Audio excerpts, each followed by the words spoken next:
Welcome back, everybody. I know it's been a long time since you've heard from us, but we've been resting for the past couple of weeks. So we are going to finally can up those tomatoes that we put in the freezer back at our fall harvest. So I'm going to take you along for that and show you how we get that done. Okay, so right now we've got our jars. We're doing quart jars. We're getting those washed up. Also, we've got our tomatoes thawing. I'll show you how to get the skins off of those. Got some more on the counter here. And then, by no means is this a instructional video to show you how to can. This is kind of just sharing what we do every year. We always use the Ball Blue Buck for canning. So definitely if you don't have one of those, pick one up, or they have all the information online. But this is has all of the recommendations on how to keep everything safe and, you know, make sure you're doing things the way that they should be. So, you know, we always want to be safe. So pick one of those up. And then we've got our pot of hot water going. That should be ready in a few minutes. So let's get started. Okay, so we're ready to get the skins off of our tomatoes. And I want to show you, once these tomatoes start to thaw, the skins pop just right off. So let's see if I can do this one-handed. So this one's kind of starting to thaw. It's getting a little mushy. And as you can see, the tomato just comes right out and you're just left with the skin, which we put that right into our compost. So it's pretty easy. It'd be easier if I wasn't holding a camera, but that's why we freeze them, so those skins come right off and it just saves us a ton of time. It's a little juicy. I'd be lying to you if I said this wasn't going to make a mess. It does make a mess for sure. Okay, so we have a couple of tools here that you'll want. We have the jar lifter, our measuring tool. This is going to measure our head space when we fill those jars.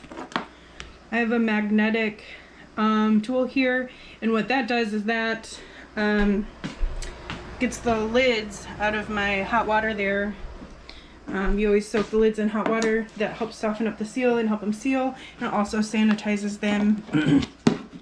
We've got our funnel and our citric acid. So for our quart jars, before we start, we're going to put a half of a teaspoon of citric acid into each jar. So we're just going to go ahead and dump that in each one. Alright, so we are ready to pack our tomatoes into our jars. We've got the citric acid in there. We're going to use our funnel and try to not make too much of a mess, but you know, we'll see here.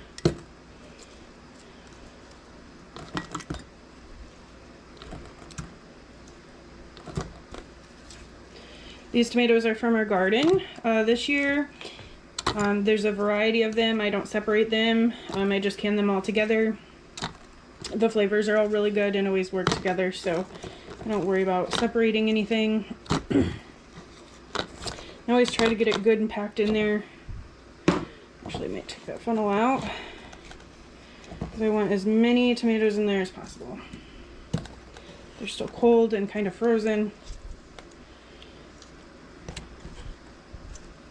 And they don't look pretty. I had to cut some of them to get them to fit, because some of them are pretty big. But they will definitely be yummy. And it doesn't matter what they look like right now.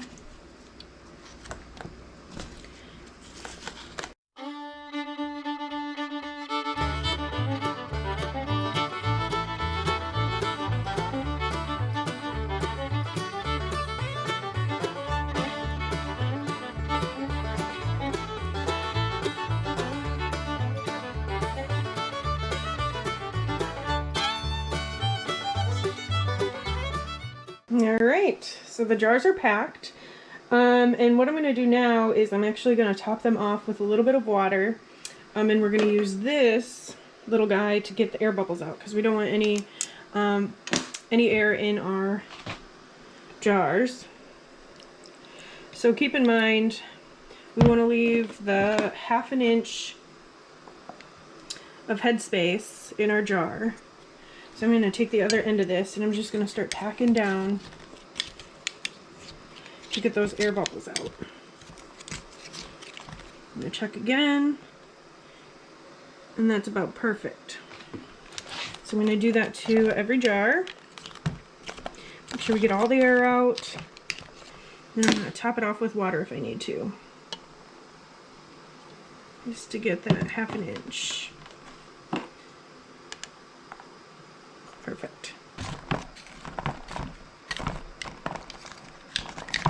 We're going to do that to all 7 jars. Okay, so our jars are all packed up. We've got our 1/2 inch of headspace from the top. And the next thing we want to do is take each jar and we're going to wipe with a clean paper towel around the rim.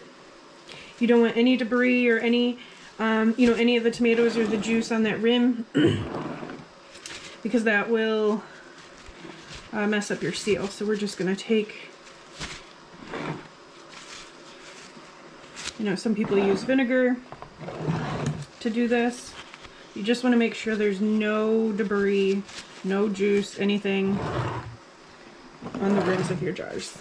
See how there's chunks of tomato there because I got sloppy. Also, I didn't use the funnel. We'll just get that all cleaned up.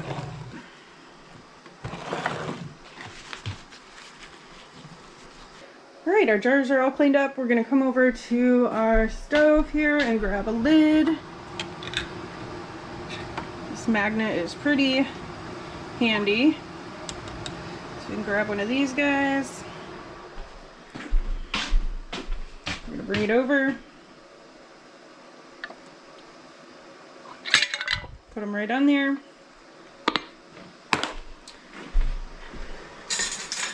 Then we're going to grab a ring. We're going to get that on there, and you just twist it finger tight.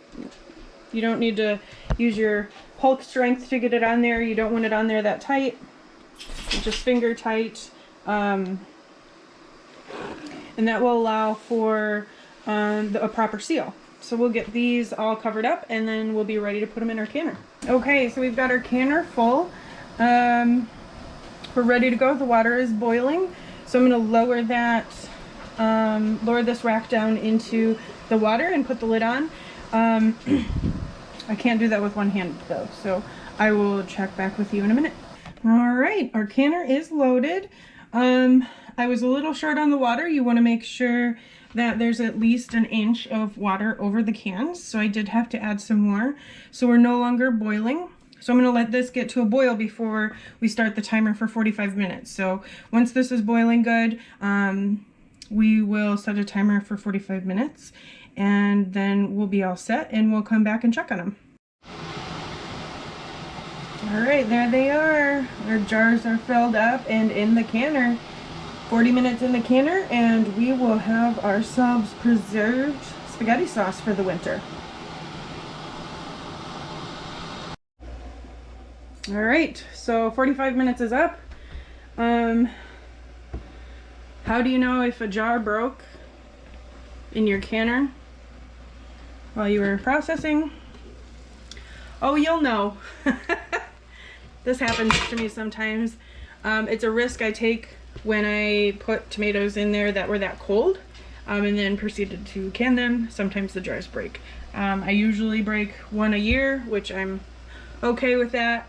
It just makes a mess. It's not affecting any of the other cans processing or anything like that, so it just makes a mess. Thawing the tomatoes completely and letting them be a little bit closer to room temperature would probably help me a lot, but in the interest of time, it's a risk I take. So we have a mess to clean up.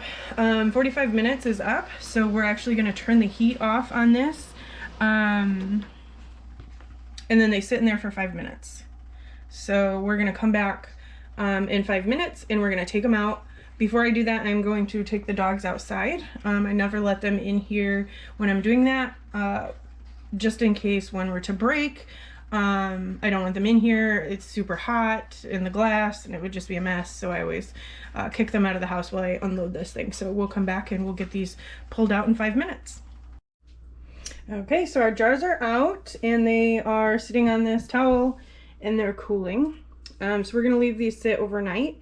We leave the rings on. You don't take the rings off until the next day. These will start to seal. That's what they're doing right now. So they're a little gross looking from the other jar that broke, but that's okay. Once these are good and sealed, we'll just wipe them down before we put them away. So I didn't get them as full as I like. I didn't pack the tomatoes in there very good because they were frozen, but that's okay. And then I'll show you. So this one here, it actually didn't break. The lid came off. So we have a little bit of a mess to clean up, but that's okay. Not the end of the world. Okay, so yeah, like I said, these are gonna cool, and tomorrow we'll wipe them down and take the rings off and put them away.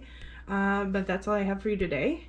And as always, thanks for watching, and we'll see you on the next one.